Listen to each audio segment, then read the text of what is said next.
This is the missionary history for the third week of November, as told by Pastor James Huang. Today we're diving into the remarkable story of William Baird, a man whose vision and dedication literally reshaped the spiritual and educational landscape of Korea. So, William Baird's journey in Korea? We're talking about an incredible 4 decades. He shows up as a young man back in 1891, and for the next 40 years, he's out there pioneering missions, founding churches, and setting up schools that would leave a truly lasting legacy on the entire nation.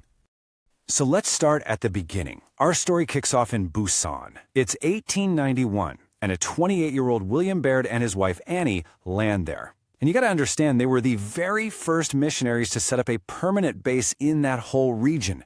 They were quite literally breaking new ground. Okay, and this is where Baird's approach gets really fascinating. See, he didn't just show up and try to force American methods onto a new culture.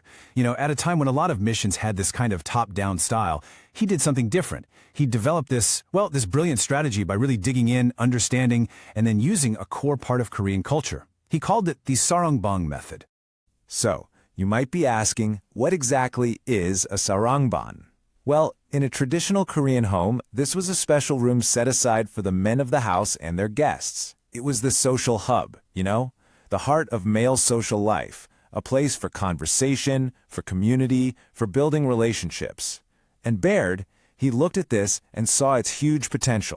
And what's so clever about this is how he broke it down. It was genius, really. He started simple. He just used the sarangbang for what it was always used for, fellowship.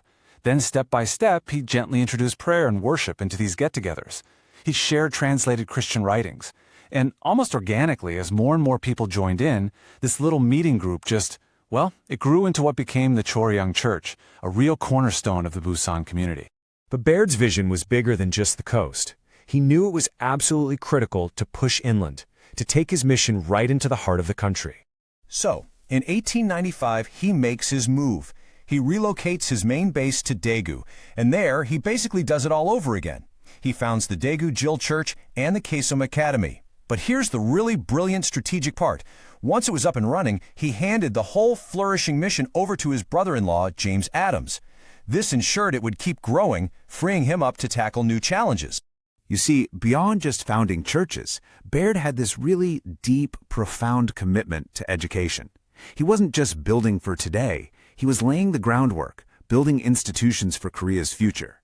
And his impact on education was just massive. His journey took him from teaching at Gyeongsan Academy in Seoul all the way to a game-changing move to Pyongyang. It was there, in 1897, that he founded the now famous Sungsil Academy. But he didn't stop there. He then partnered up with the Methodist Mission to develop it into Sungsil University. These weren't just schools. They were foundational pillars for a nation that was modernizing, getting a whole new generation of leaders ready. Now, here's something that is absolutely crucial to understand.